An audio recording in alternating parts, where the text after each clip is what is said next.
What's going on, guys? It's Z back here once again with another video, and today I'm going to be doing a review of my Quintana Roo CD0.1. So without further ado, let's get started. This is a fairly old bike. They don't make this bike anymore. They mainly focus on the Quintana Roo PR5, PR4, and PR6. This bike at the time was sort of the middle range of the Quintana Roo lineup. So they had all of the PRs, which were sort of like the higher end versions of their bikes.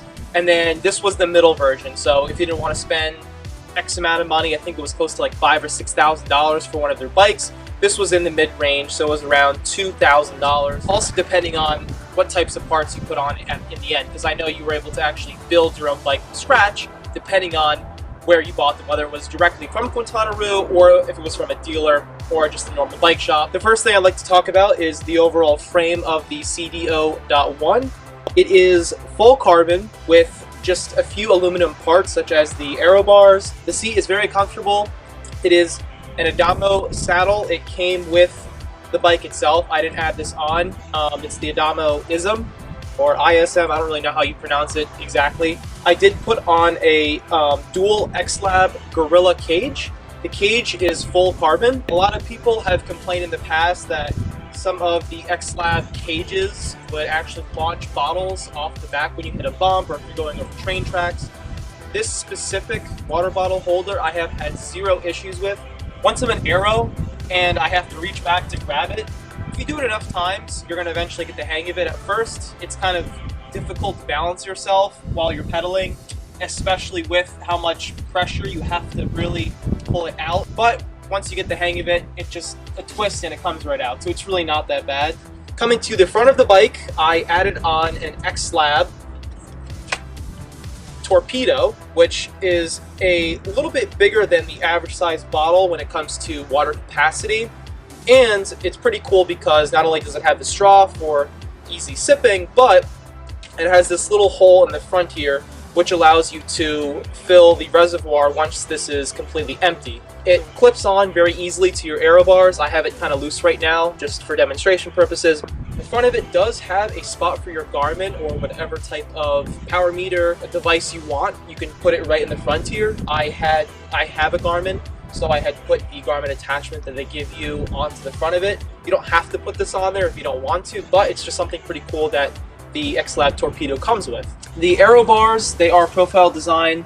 They aren't the best. They did come with the bike. I just never felt like upgrading them because Aero Bars are probably the second most expensive purchase besides the upgraded to my wheels. So I sort of just left them. The padding is very good. So the rear Flo 90, they say on their website, is really good for races where you're going to be trying to maximize your amount of speed, but you're going to be going for a middle to longer distance. I could have gone with the Flo disc, which is an entire disc wheel. The disc wheel obviously is a lot more expensive, but I didn't foresee myself needing the disc at the time. This bike has gotten me through all different ranges of distances between sprint distance, Olympic distance, and half iron, which is where I have sort of stopped. I haven't done a full iron yet. The front, I could have also have gotten the Flo 90 to match the back, but they say that if you put a Flo 90 in the front, it's definitely going to be a lot harder to handle as opposed to having the 60. So at the time in my career as a triathlete, I felt like the Flo 60 and 90 was the best combination for me. So we have on this bike a full Di2 shifting technology. And what that basically means, if you aren't accustomed to bike language, is that this bike has a battery, which you can see right down here. When I want to charge it, I just remove it, plug it right into the charger that it gave me. It's by Shimano. And from there, I have a fully automated battery system that allows me to switch my gears. The next thing I'm going to talk about is my X-Lab Stealth Pocket that I have in the center here. It is my little bento box where I store all of my nutrition. So as you can see, I have some really gross goos that I left in here from my last race. There's a lot of space in here, believe it or not. The back gets a little bit tight, so I sort of store all of my chewables right back here, and then I'll push my goos more to the front. And last but not least, we have the X-Lab Aero TT bottle that I have in my down tube.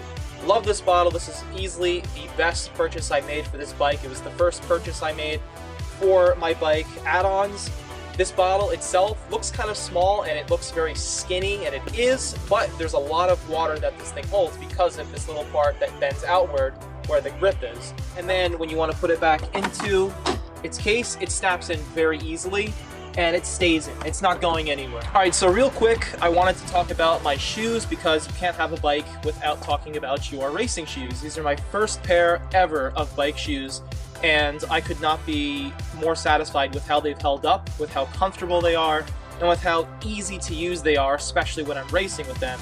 So when I was looking for bike shoes in particular, I wanted to make sure that they were triathlon specific, and these get the job done perfectly.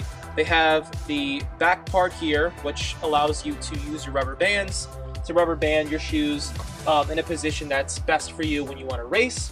The overall feel and comfort of them is great. I've worn these many times barefoot, obviously, in racing, and I've never had any issues with blisters, nothing of that sort. They're very breathable. The front has mesh, and pretty much the entire shoe is all open from the front. I really recommend the Quintana Roo brand itself, as well as the Flo brand for all different types of wheels. If you have any questions, comments, or concerns, please remember to leave a comment below. Remember to subscribe and turn on post notifications for all future videos. And drop a like if you felt that this video was entertaining or helpful with your journey in the sport of triathlon.